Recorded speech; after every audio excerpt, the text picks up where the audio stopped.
रहमानुर्रहीम। अस्सलाम वालेकुम नाज़रीन, आप मेरा यूट्यूब चैनल देख रहे हैं। मैं मोहम्मद फैसल अजीज़। आज का जो हमारा वीलॉग है ये एक बरतानवी जनरल और एक अराक का एक चरवाहे के ऊपर है। बरतानवी जनरल जो है वो अराक में से गुजर रहा था, तो उसने अपने ट्रांसलेटेड को कहा कि वो जो चरवाहा है उसे बुला के लाओ। तो वो चरवाहा जो था उसे वो बुला के लाया। तो उसने उससे कहा कि ये जो तुम्हारा कुत्ता है, जो बकरियां चरा रहे होते हैं तो उनके साथ एक कुत्ता भी होता है, एक होता है, बाज़ के साथ दो होते हैं। तो उसने उससे कहा कि ये जो तुम्हारे साथ कुत्ता जा रहा है इसे तुमने कत्ल करना है, तुमने इसे मारना है, ज़िबा करना है, तो मैं तुम्हें 1 पाउंड दूंगा। तो जो चरवाहा होता है उसके लिए कुत्ता बहुत ही इम्पोर्टेंट का हामिल होता है। ये बहुत सारे काम करता है। रेवड़ अगर दूर चला गया है तो उसे वापस लेके आता है। अगर कोई शिकारी शिकार करने की कोशिश कर रहा है, कोई जानवर वगैरह, तो उससे महफूज रखता है अपने रेवड़ को। तो जनरल जो था उसने उस चरवाहे को कहा कि मैं तुम्हें 1 पाउंड दूंगा और तुमने इसे ज़िबा करना है कुत्ते को। तो जो वो चरवाहा था उसने थोड़ी देर सोचा, और सोचने के साथ ही उसने पहले देखा कि आया ये इतना मेरा वफादार है, लेकिन उसने साथ ही सोचा कि 1 पाउंड से तो मेरी आधी, 1917 का वाक़या है, 1 पाउंड से मेरी आधा रेवड़ मुझे आ जाएगा। तो उसने फ़ौरन हामी भरी और कुत्ते को लेके आया, उसके सामने अपना खंजर निकाला और उसे ज़िबा कर दिया। तो जो जनरल था उसने कहा कि अगर तुम इसकी खाल भी उतार दो तो मैं तुम्हें 1 पाउंड और दूंगा। तो चरवाहा बड़ी खुशी खुशी से उसने उसकी खाल भी उतारना स्टार्ट कर दी। तो जनरल ने उससे कहा कि अगर तुम इसकी अच्छे साइज़ की बोटियां बना दो तो मैं तुम्हें 1 पाउंड और दूंगा। तो उस चरवाहे ने फ़ौरन उसकी अच्छी छोटी छोटी बोटियां भी बनानी स्टार्ट कर दी। तो वो जनरल ने उसे 3 पाउंड दिए और चलता बना। तो वो चरवाहा जो है वो उसके पीछे भागा, वो उसके पीछे गया।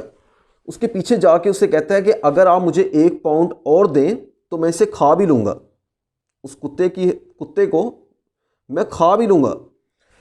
तो उस जनरल ने उस टाइम उसे कहा कि मैं सिर्फ तुम्हें जांचना चाहता था, तुम्हारी पूरी कौम को जांचना चाहता था, तुम किस लेवल पर जा सकते हो।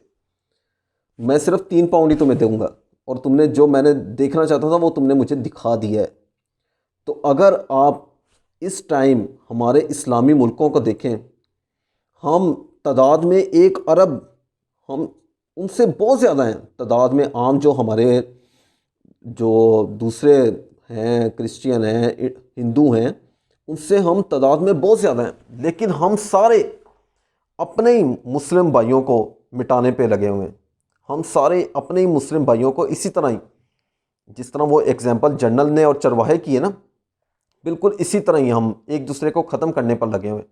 मुसलमान कभी भी जंग नहीं हारता जब तक उसके अपने ही गद्दार उसके अंदर ना हो। हमारे यहाँ पे देख रहे हैं, मीर जाफ़र, मीर सादक, बहुत सारे गद्दार हैं। इस बराज़म एशिया में बहुत सारे गद्दार पैदा हुए हैं। टीपू सुल्तान की आप एग्जाम्पल ले लें, उसको भी उसके अपने ही गद्दारों ने उसे मरवाया, उसे शहीद करवाया। तो हमारे यहाँ पे भी गद्दारों की कमी नहीं है। और लेकिन इस्लामिक हिस्ट्री आप देख रहे हैं, वहाँ पे इस्लामिक हिस्ट्री में बड़े हुए हैं गद्दार। अब भी इस टाइम भी आप देख लें, मुसलमान आपस में लड़, और यही इनकी पॉलिसी है, यही इन लोगों की पॉलिसी है जिसकी वजह से ये हम पे हुकूमत करते आए हैं। 100 साल हम पे हुकूमत की है।